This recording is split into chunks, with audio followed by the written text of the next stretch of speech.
青龍刀起寒光。關羽繞後了，快點集火秒掉！給我五殺，給我五殺！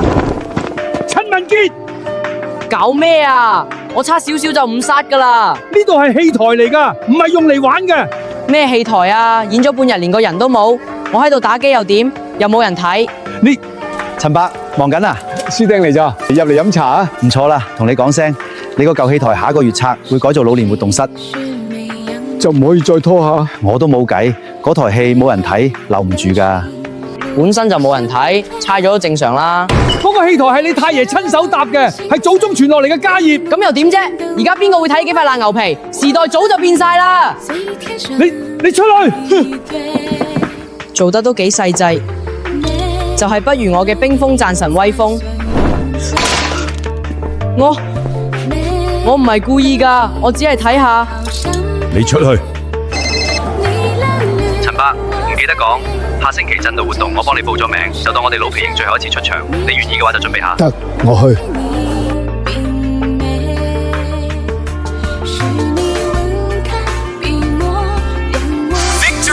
輕輕鬆鬆，我換個皮膚，呢鋪玩冰鳳戰神。誒，有辦法啦！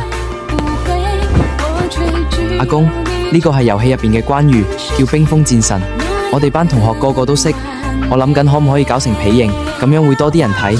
搞到鬼五馬六，老祖宗嘅嘢邊度話改就改。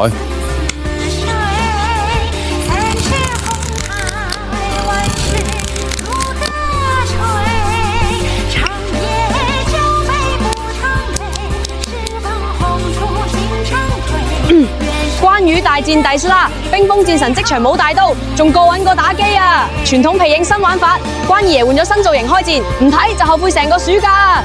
哇！有我摯愛嘅冰封戰神，仲有弟師啦！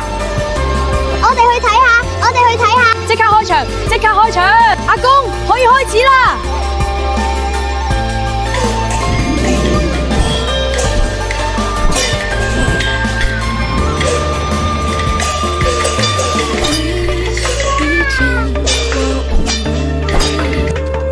陳伯，小傑都喺度啊！書師嚟咋？入嚟坐啦。唔坐啦，講件好事。今日你哋個皮翁問話皮影仲可以咁演，春委決定咗，老戲台唔拆啦，遲啲村度出錢幫老戲台翻新下。耶！阿爺教我雕鋪型得唔得啊？我想整個孫夫孔機甲造成，同學實羨慕。唔急，慢慢嚟。老底子唔可以兜，新樣式都慢慢加，我哋一步一步嚟。好。